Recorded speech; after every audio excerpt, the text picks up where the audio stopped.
Welcome back, subscribers and returning viewers. This time we're going to be covering episode 5 of the Wheel of Time, Blood Calls Blood.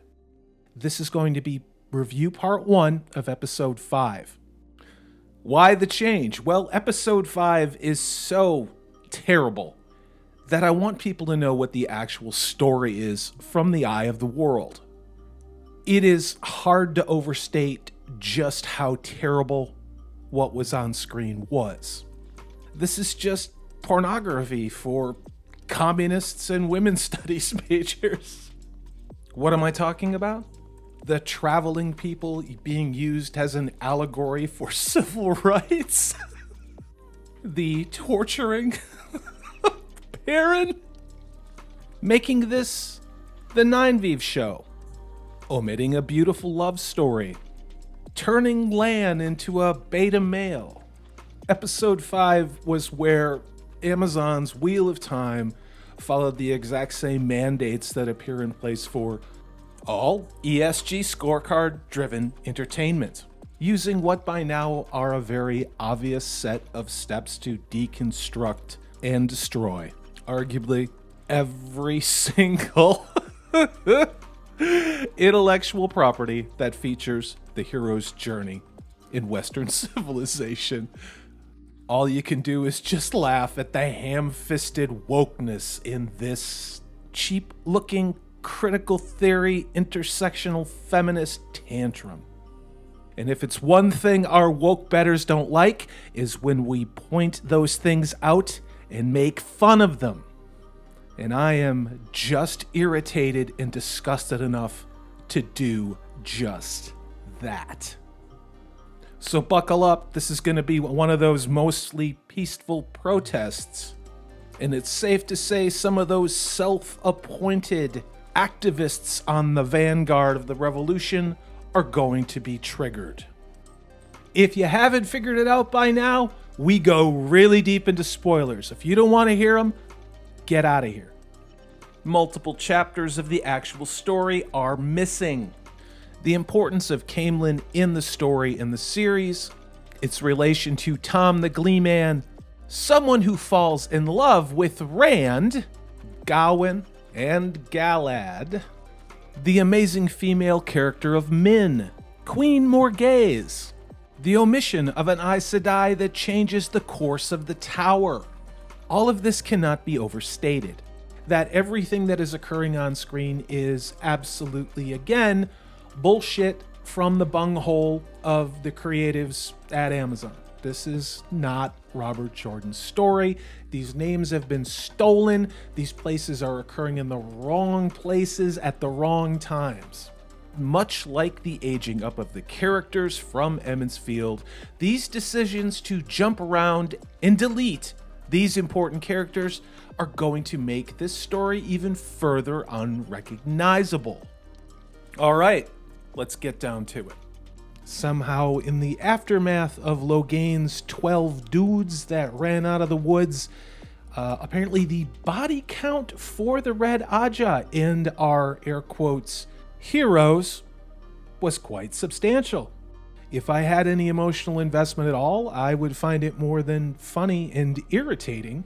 But here we are. They're burying Not Kareen, and we get some bizarre burial Stonehenge shroud thing, which I guess looks cool for those people who don't know what Robert Jordan's story is. The episode jumps to 1 month later. We get a procession of the Red Aja, still with Moiraine and Lan in tow, and of course, magical bullshit Nynaeve. There's a lot of very intimate dialogue that certainly would have never occurred in Robert Jordan's Moiraine-Lan dynamic because they're on their way to the tower, which is, in fact, wrong. But I will get into all of that when we talk about Rand and Matrim. This is the consequence of making small changes in the beginning. Those ripples out keep growing larger and larger.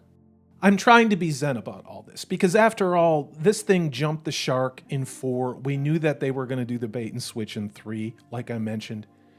Now it's just made up bullshit. Whatever. Rafe Judkins picked off a post-it note board and put in a scene. Logain is not in a cage surrounded by Red Aja being brought to the city the way it was in the book. Not having been stilled yet, he was being shielded by 6 Red Aja. Yeah, that's book stuff. It, of course, goes without saying in this entire scene on the way to the tower that Moiraine would have been a hell of a lot more interested in the boys from Emond's Field. Rand, Mat, Perrin. Because, again, in the book series, only a man can be the Dragon Reborn. Of a very second and distant concern would have been finding women who had the spark of being able to touch the true source. But as we've said many, many times before, this is intersectional storytelling. We are being educated, not entertained. And out of nowhere, we find Rand and a very rough-looking Mat. We learn that in Rafe Judkins' story, it has been a month since they've had a warm bed. Oh my god, you have got to be kidding me. So apparently we're just gonna be here in Tar Valon with Rand and Mat. Wow. Why am I not surprised that we have missed an incredibly important part of the real story? So what I'm talking about is Caemlyn, the capital city of Andor, which is where the palace and the queen are. It is in Caemlyn that they find an inn called the Queen's Blessing, and it is run by Basil Gill. Brand happens to drop Tom the Gleeman's name, and the innkeeper notices the flute and harp case that Rand and Mat are carrying because Tom the Gleeman was not an edgy dick. And as they traveled all together, Tom included, from Emond's Field, he taught them how to play instruments. That gave these young men a skill so they would play at inns along the road and earn their keep in food and always be able to sleep in a warm bed or at least a covered warm stable. Based upon the agenda we see throughout all of the episodes thus far, it is safe to say that the last thing identity politics, intersectional feminism, entertainment does is support a man teaching younger men or women how to do anything. It has to be a woman in that role now. I really wish that was just a tinfoil hat theory, but it's not. The innkeeper tells Rand and Mat that Tom was in fact a court bard for the queen. The Queen of Andor's name is Morghese, and she happens to have her own Aes Sedai by the name of Eladia.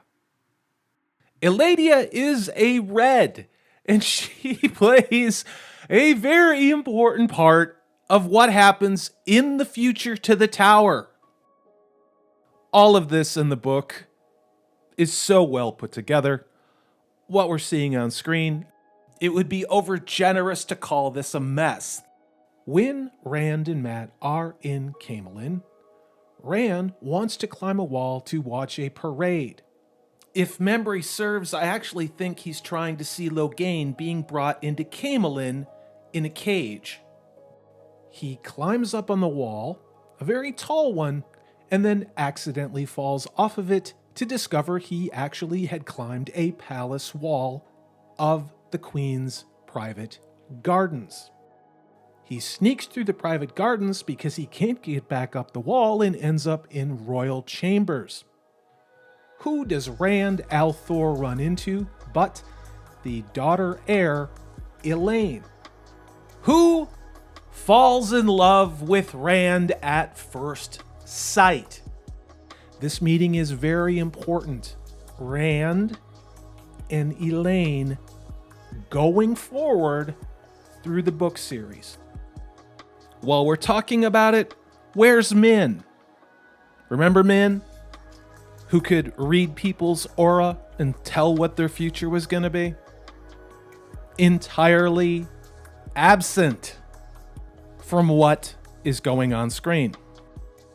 Robert Jordan wrote these characters as being much younger than they are on screen, which is undoubtedly why Rafe Judkins decided to take yet another beautiful moment from the book series and toss it onto the ash heap. Speaking of which, we get a very interesting Mount Doom facing the White Tower type of a thing on screen, with Rand saying that he thinks he's seen it before. Now, how and why within the narrative that Amazon has given us that should mean one damn thing to us, I don't know. Once we're in Tar Valon, I'm not entirely sure where they got their ideas from in making it. And it has definitely become the rule for the show to tell and not show. We get Rand explaining away why they need to walk into some arbitrary inn in the wrong town, because why not? Of course it's all gone. The entire backstory around the inn and the innkeeper and the innkeeper's relationship with Tom the Gleeman, and Tom Gleeman having been the court bard at the Queen's Court. Why? Apparently the pitiful little sentences dropped by Rand in Matrim about how it's so much more expensive than any other place they've stayed before. That just makes up for Robert Jordan's important backstory and character building. But we have to revisit the bullshit narrative of that grim, dark child murder that Matt wants to talk about. And for some reason, Moiraine is sneaking in Nynaeve, and they're going to put her in Lan's quarters because we've got Moiraine telling Nynaeve, "Don't underestimate the women in this tower. Each of them has their own goal, their own agenda."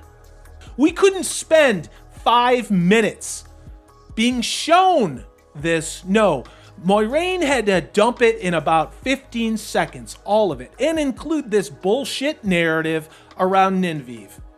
We've got Nynaeve saying, "If I am as powerful as you say I am, maybe it's me that shouldn't be afraid. Maybe it's you, the Aes Sedai." Literally, what the hell am I watching? What do you think of 15 minutes in and this many things are wrong? And I am not trying to be a dick about this. It's just, it goes back to what I was saying, I think, in episode 2. All of these decisions to age up the characters are fractal.